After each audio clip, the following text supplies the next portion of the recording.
Cinema രോമാഞ്ചം ഫിലിമിലുള്ള ചേട്ടനല്ലേ ഇങ്ങനെ ഇങ്ങനെ കാണിക്കുന്നത്? ഇങ്ങനെ ചിരിക്കണ ചേട്ടനല്ലേ?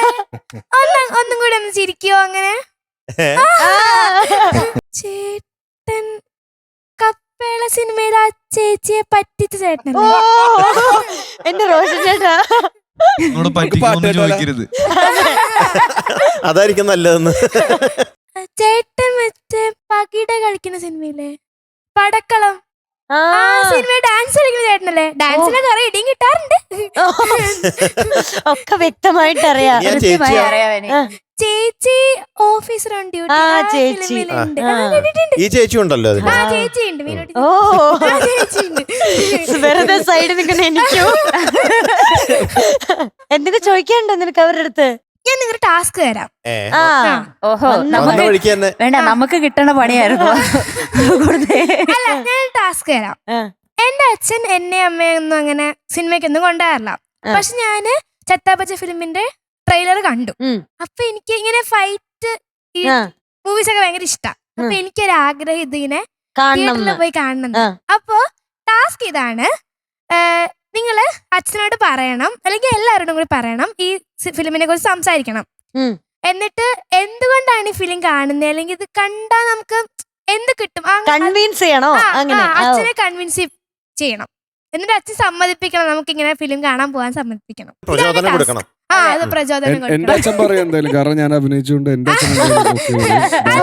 അല്ല, നിങ്ങൾ നല്ലവരല്ല അല്ലാതെ ഞങ്ങള് പോയി സംസാരിച്ച് കൺവിൻസ് ചെയ്യണം. Your time starts now. ഞങ്ങൾ കഷ്ടപ്പെട്ടത് ഇതിനും കൂടെ ഒരു കാല് വീട് സംസാരിക്കാൻ അറിയുന്നു. നല്ല പടമാണ്. ഈ കണ്ട ഇടി ഉണ്ടെങ്കിലും നമ്മള് പിള്ളേര് പേടിക്കുന്ന ടൈപ്പ് ഇടിയൊന്നുമില്ല. ഏത് പ്രായക്കാരെയും കണ്ട് രസിക്കാൻ പറ്റുന്ന രീതിയിലുള്ള ഒരു ഇടിയാണ്. അപ്പോ ഞങ്ങളുടെ ഗ്യാരണ്ടിയിൽ വിട്ടോ. ഇപ്പൊ ഈ പടം കണ്ട് നിങ്ങൾ ഞാൻ പറഞ്ഞത് തെറ്റാണെങ്കിൽ എന്നെ വീട്ടിലൊന്ന് ഇടിച്ചോ. അങ്ങനെ ഇതിന് ആക്ഷന്റെ കുറിച്ച് ഓൾറെഡി അച്ചുവേട്ടൻ പറഞ്ഞിട്ടുണ്ട്. പക്ഷെ അതിനപ്പുറം ഒരു ഫാമിലിയുടെ സ്റ്റോറിയാണ്, ബ്രദർഹുഡിന്റെ സ്റ്റോറി, ഒരു ഗാങ്ങിന്റെ സ്റ്റോറിയാണ്. ഒരു അണ്ടർ ഡോഗ്സ്, ഒരു സെക്കൻഡ് ചാൻസ്, ലൈഫിൽ ഒരു സെക്കൻഡ് ചാൻസ് കിട്ടിയാൽ എന്ത് ചെയ്യും എന്നുള്ളൊരു സ്റ്റോറിയാണ്. അപ്പോ ആക്ഷനും ഉണ്ട്, പക്ഷെ അതുപോലെ നല്ലൊരു ഫാമിലി ഡ്രാമ, കോമഡി എല്ലാം ഉള്ള ഒരു സ്റ്റോറിയാണ്. Family entertainer. അതെ, ഇത് ശരിക്കും ഒരു കളർഫുൾ പടമാണ്. ശരിക്കും അടിപൊളി, നമ്മളെ നല്ല രീതിയിൽ ഹാർഡ് വർക്ക് ചെയ്ത് മേക്ക് ചെയ്തേക്കുന്ന ഒരു മൂവിയാണ്. പിന്നെ എല്ലാവർക്കും ഇഷ്ടവും, ഏത് ഏജ് കാറ്റഗറി ആയാലും കുട്ടികളായാലും മുതിർന്നവരായാലും എല്ലാവർക്കും ഒരേപോലെ ഇഷ്ടപ്പെടുന്ന ഒരു പടമാണ്. കാരണം ഇതിൽ ആ bonding, friendship, family, relationships, fight, അങ്ങനെ എല്ലാം ഒരു ഫുൾ പാക്ക് പടമാണ്. അപ്പൊ നിങ്ങൾക്ക് എല്ലാവർക്കും ഇഷ്ടപ്പെടും. അപ്പൊ എന്തായാലും കാണണം. എല്ലാ അച്ഛന്മാരും മക്കളെ കൊണ്ടുപോയി കാണണം.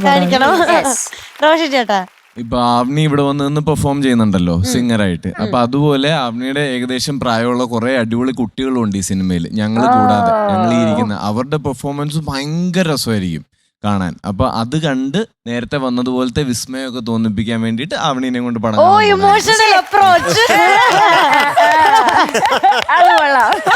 ഇനി അച്ഛൻ്റെ അടുത്ത് ചോദിക്കും കൊണ്ടുപോകാൻ.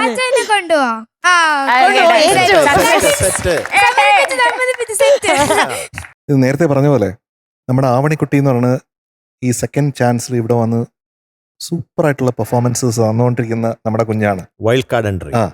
അപ്പൊ ഇതിന്റെ കഥയുമായിട്ട് ഒരു ബന്ധമുണ്ട്. അതാണ്. അപ്പൊ എല്ലാ തിരിച്ചു വരവുകളും അങ്ങനെയാണ്. അത് അത്രയും ഗംഭീരമാകുമ്പോഴാണ് ഈ സിനിമ പോലെ ഗംഭീരമാകാൻ പോണെ. അപ്പൊ അതിന് നമ്മുടെ മുമ്പിലുള്ള എക്സാമ്പിളാണ് ആര്? ആവണിക്കുട്ടി. ആവണിക്കുട്ടി.